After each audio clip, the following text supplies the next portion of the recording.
नमस्कार. इयत्ता 7वी बुद्धिमत्ता चाचणी व इंग्लिश हा दुसरा पेपर आहे. तर या पेपरमधील आपण बुद्धिमत्ता चाचणी याचा सराव पेपर बघूया. बघा, पहिला क्वेश्चन आहे. न्य, धा, न, न, र, सा या अक्षरांपासून एक अर्थपूर्ण शब्द बनवल्यास यातील मधल्या अक्षराच्या डावीकडील दुसरे अक्षर कोणते? हे सर्व अक्षर जुळून त्यापासून एक अर्थपूर्ण शब्द बनवायचा आणि त्याच्या मधल्या अक्षराच्या डावीकडील दुसरे अक्षर कोणते? तर बघा, यापासून शब्द बनतो अनन्यसाधारण. हा शब्द 7 अक्षरी आहे, त्यामुळे सा हा मधला शब्द येतो आणि त्याच्या डावीकडील दुसरे अक्षर, तर बघा न्य आणि न, तर डावीकडील दुसरे अक्षर आहे न. तर इथं पर्याय नंबर 3 हे त्याचं उत्तर आहे. 27वा प्रश्न. दिलेल्या अक्षरमालेतील मध्यभागी येणाऱ्या अक्षराच्या डावीकडील 7व्या अक्षराच्या उजवीकडील तिसरे अक्षर कोणते? या अक्षरमालेच्या मधोमध, तर ABCDच्या मधोमध इथं झेड नसल्यामुळे यम मधोमध येत असतो. डावीकडील 7व्या अक्षराच्या यमच्या डावीकडील 7वं, 1 2 3 4 5 6 7, यफ हे 7वं अक्षर येतं आणि 7व्या अक्षराच्या उजवीकडील तिसरे अक्षर 1 2 3, तर ते आय येतं. तर ऑप्शन नंबर 4 हे त्याचं उत्तर आहे. बघा, प्रश्न 28 व 29 साठी ही आपल्याला त्यांनी अक्षरमाला दिलेली आहे आणि प्रश्न काय विचारलेला बघूया. 28वा. वरील अंकमालेत 5च्या आधी आणि 5च्या नंतर 1 हा अंक नाही असे किती वेळा आले आहे?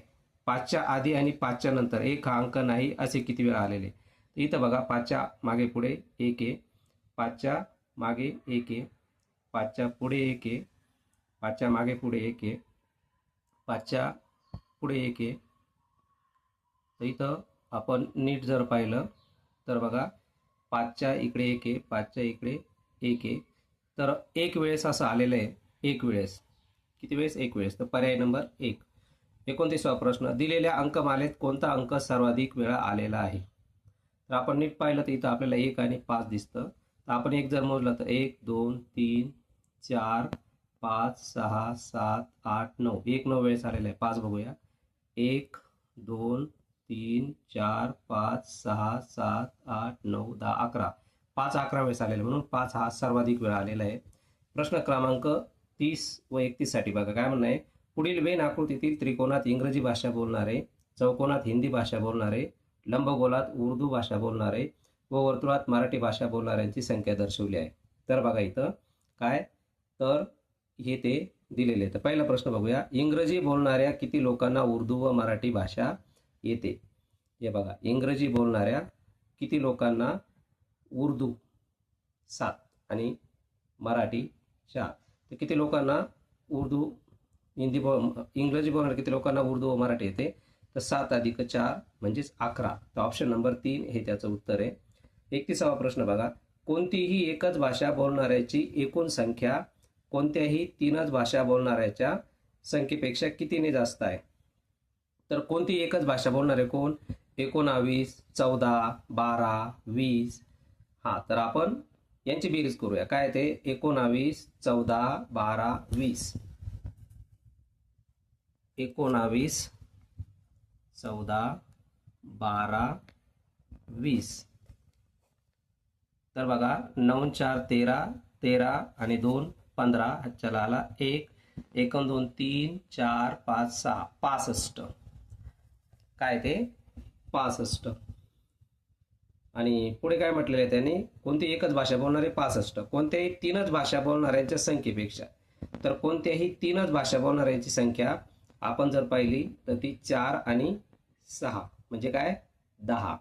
तर 65 मधून जर आपण 10 वजा केले तर 55 हे त्याचं उत्तर येतं. तर बघा, 55 ऑप्शन नंबर 2 हे त्याचं आन्सर आहे. 32वा प्रश्न. अक्षरमालेतील 17व्या अक्षराच्या डावीकडील 9व्या अक्षराचे स्थान पर्यायातून निवडा. 17व्या अक्षराच्या, तर बघा 5 5चा गट आहे, 5 10 15 आणि क्यू हे 17वा अक्षर आहे. आणि काय म्हटलं? 17व्या अक्षराच्या डावीकडील 9वे अक्षर, तर क्यूच्या डावीकडील 9वे अक्षर. तर बघा 1 2 3 4 5 6 7 8 9 एच. हा, आणि काय म्हटलं? 9व्या अक्षराचे स्थान, तर एच. हा, तर एच हे काय आहे, 9 अक्षर आहे.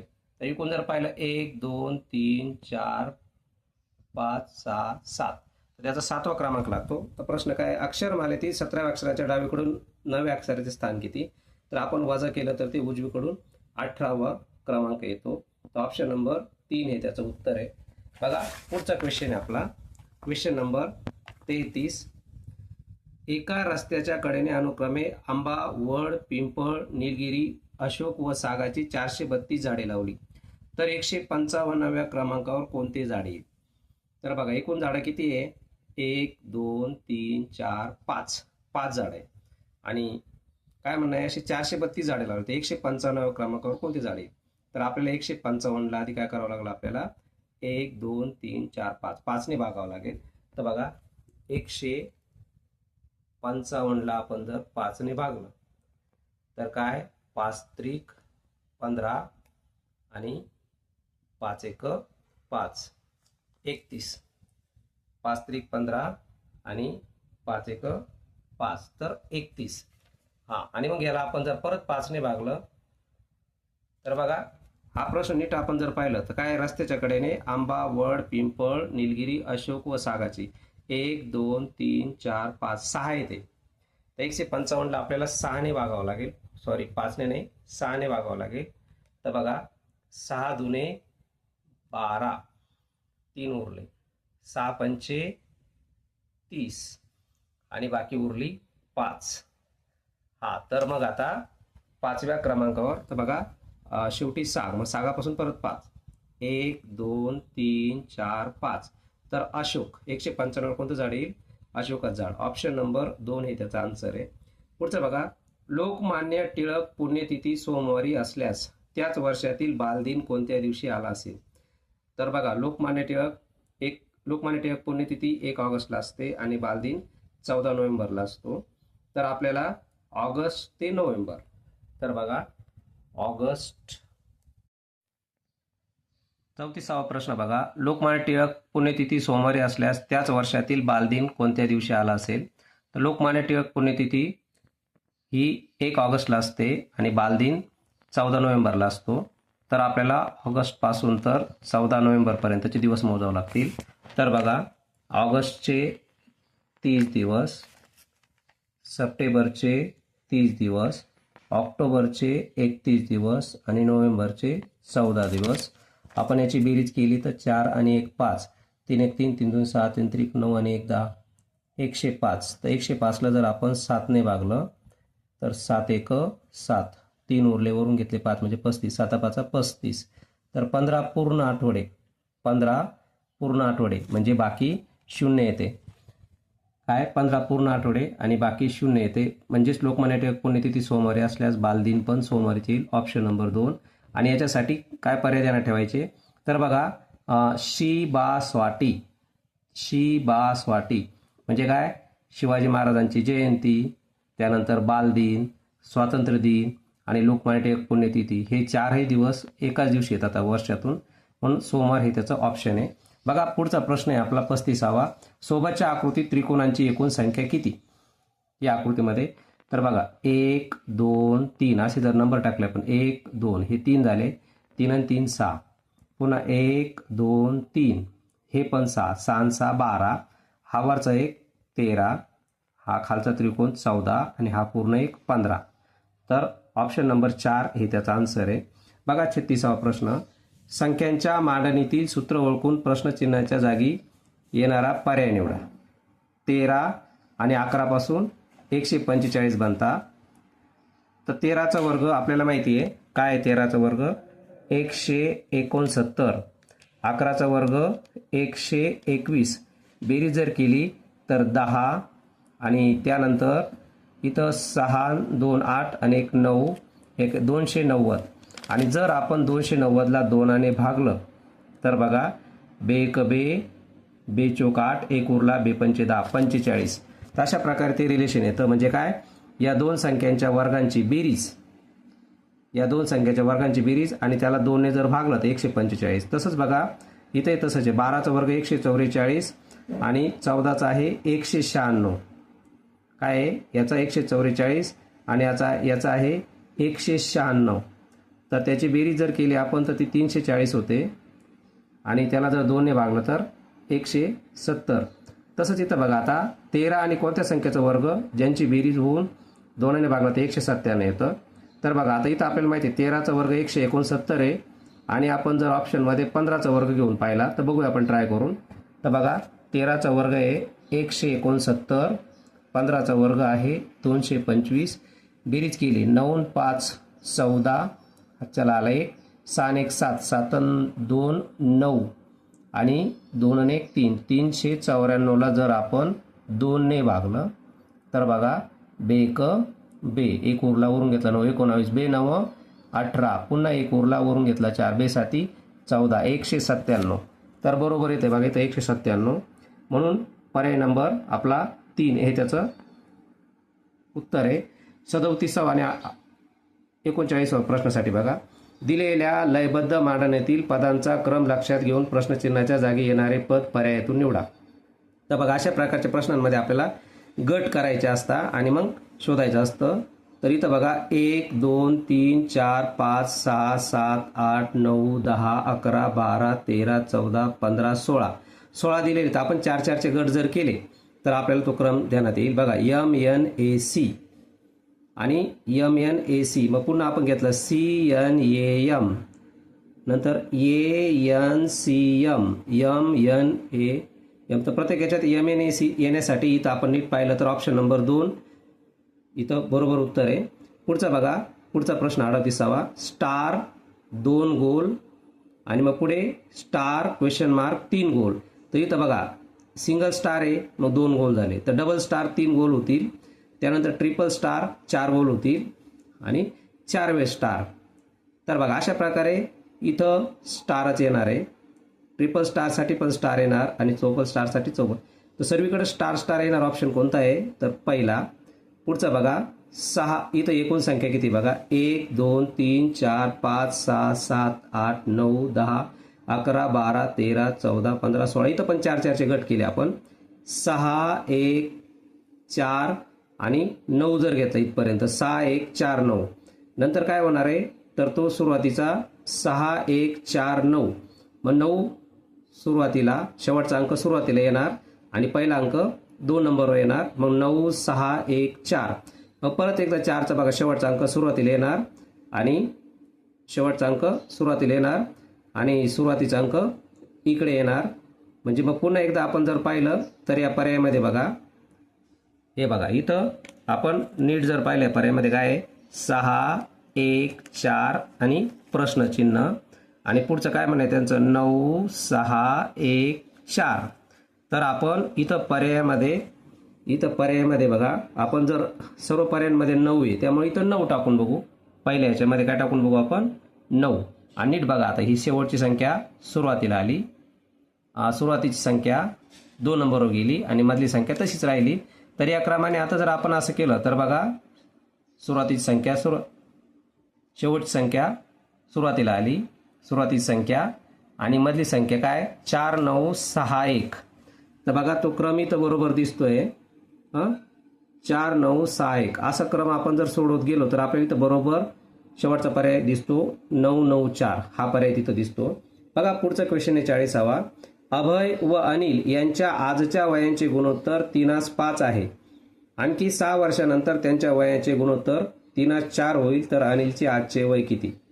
तर बघा त्यांच्या आजच्या वयांचे गुणोत्तर आहे 3:5. मग आपण अभयचं आजचं वय 3x मानूया, 3x वर्ष, आणि अनिलचं मानूया 5x वर्ष. आणि 6 वर्षानंतर, मग 6 वर्षानंतर अभयचं वय काय होईल 3x अधिक 6 आणि अनिलचं 6 वर्षानंतर वय काय होईल 5x अधिक 6 आणि त्याचं गुणोत्तर काय होईल 3:4. बघा मग तर काय अभयचं 3x अधिक 6. बघा मग अभयचं वय 3x अधिक 6 आणि अनिलचं 5x अधिक 6 आणि त्यांच्या वयाचं गुणोत्तर काय होईल 3:4. बघा आता आपण तिरकस गुणाकार करूया. 4 आणि 3x ला गुणलं तर 12x होतील. त्यानंतर 4 × 24 बरोबर 3 आणि 5x ला गुणलं 15x होतील.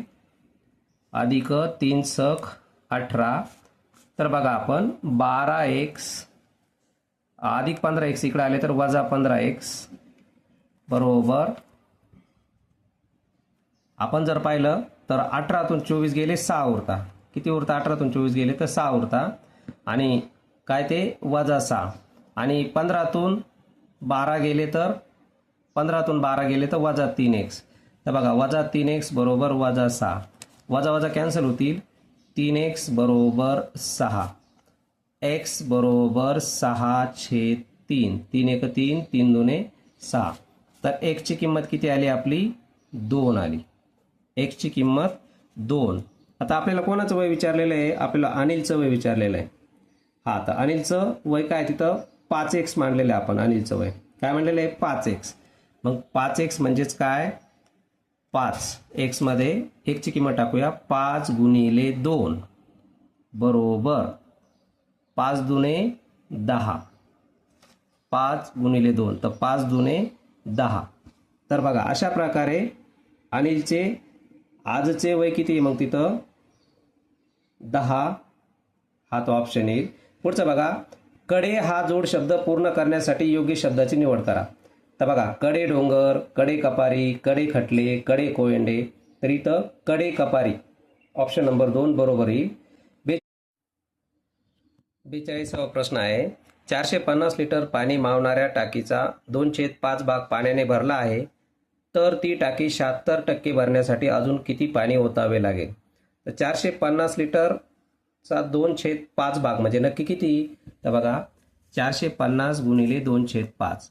तर 5 1 5, 5 9 45, 5 0 0. तर 90 दुने 180. तर बघा टाकीमध्ये किती पाणी आहे? सध्या 180 लिटर पाणी टाकीमध्ये आहे. बरं, पुढे काय? तर ती टाकी 76% भरण्यासाठी अजून किती पाणी हवं? 76% म्हणजे किती नक्की? 450चे 76% काढूया आपण. तर बघा, 450 गुणिले 76/100. तर 0 गेला. 5 दुने 10, 5 9 45. आणि आता 2 1 2, 2 3 6, 2 8 16. 9 गुणिले 38. 9 8 72. हातच्याला आले 7. 9 3 27. 9 8 72, हातच्याला आले 7. 9 3 27. आणि 27 मध्ये जर आपण 7 मिळवले तर 34. 342 लिटर पाणी अजून टाकीमध्ये आपल्याला होत आहे. 342 लिटर पाणी. तर अजून किती पाणी ओतावं लागेल? तर बघा, टाकीमध्ये 180 लिटर पाणी आहे, 342 व्हायला पाहिजे. तर मग आपण काय करायचं? 342 मधून 180, 342 मधून काय करायचं आहे आपल्याला? 180 वजा करायची. तर बघा, 2तून 0 गेला 2, 14तून 8 गेले 6, आणि इथं 1 राहिला म्हणून 162. काय? तर 162 लिटर पाणी अजून आपल्याला ओतावं लागेल त्याच्यामध्ये. किती? 162 लिटर पाणी. बघा, नेक्स्ट क्वेश्चन आहे आपला. पुढचा क्वेश्चन 43 ते 47 साठी सूचना काय आहे? पहिल्या 2 पदांचा सहसंबंध लक्षात घेऊन प्रश्नचिन्हाच्या जागी येणारा पर्याय निवडा. तर बघा, ययाती वि.स. खांडेकर यांनी लिहिलेली आहे ययाती कादंबरी. तर बनगरवाडी कुणी लिहिलेली आहे? तर ही लिहिलेली आहे व्यंकटेश माडगुळकर. Option number 3. पुढचं बघा, एजी ही चांदीची संज्ञा आहे, तर एच ही संज्ञा कशाची? तर बघा, एच ही संज्ञा आपण नीट पाहिली तर ती पाऱ्याची. एच 45वा प्रश्न, 9 8 6चा संबंध 529 बरोबर आहे, तर 6 7 3चा संबंध कोणाबरोबर आहे? तर बघा, नीट जर पाहिलं तर आपण यांची बेरीज जर केली आपण, तर 6 आणि 8 14, आणि 14 आणि 9 जर पाहिले आपण तर ते 23 होता, आणि 23चा वर्ग आहे 529. तसंच आता बघू यांची बेरीज काय होते. तर 6 7 10, 10 6 16, तर 16चा वर्ग काय आहे? 256. अशा प्रकारे उजवीकडच्या अंकांची बेरीज आणि त्यांचा वर्ग त्याचा संबंध दिलेला आहे, म्हणून इथं 16 बेरीज होते म्हणून 256 हा त्याचा पर्याय आहे. पुढचा बघा, EGI चा संबंध HJL बरोबर, तर PRT चा संबंध कोणाबरोबर? काय दिलेलं आहे तिथं आपल्याला त्यांनी? EGI ई जी आयचा संबंध. तर बघा ई जी आणि आयचा संबंध दिलेला आपल्याला एच जे आणि एल बरोबर. तर आपण जर पाहिलं तर ई आणि एच च्या मध्ये एफ आणि जी असे दोन अक्षर येतात, आणि जी आणि जे मध्ये पाहिलं तर आय आणि जी, आणि जे मध्ये पाहिलं तर एच आणि आय तर दोन येतात. आय आणि एल मध्ये जर आपण पाहिलं, आय आणि एल मध्ये पण दोनचा फरक येतो.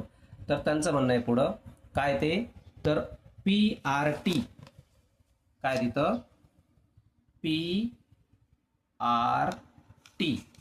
हा, याचा संबंध कोणाबरोबर येणार आहे, कोणाचा, पी आर टीचा संबंध कोणाबरोबर येणार आहे. तर बघा आता पीच्या अगोदर दोन घरं सोडून कोणतं आहे, तर काय आहे, ओ एन यम येतो. काय येतो, यम. तर बघा इथं यम ऑप्शन असलेले 3 आहे, हा चौथा ऑप्शन कटला. त्यानंतर तर आर, तर बघूया आपण आर. तर 1 2 3. तर बघा आरच्या अगोदर ओ येतो, यम ओ. तर बघा या तिन्ही पर्यायांमध्ये यम ओ. बरं, मग पुढचं टी बघूया आपण. तर टीचा बघा 1 2 3 क्यू, एम ओ क्यू. तर बघा ऑप्शन नंबर 1 हे त्याचं उत्तर आहे, एम ओ क्यू. बघा पुढचा क्वेश्चन नंबर 47. तर इथं जर तुम्ही पाहिलं याच्यामध्ये संबंधांचं जर नीट पाहिलं तुम्ही, तर बघा इथं हा जो बाहेरचा गोल आहे तो केंद्रस्थानी गेलेला आहे.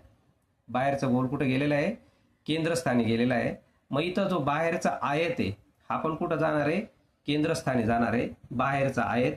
तर इथं तुम्ही पाहिलं तर हा चौकोन आहे, आयत आहे, चौकोन आहे आणि आयत आहे.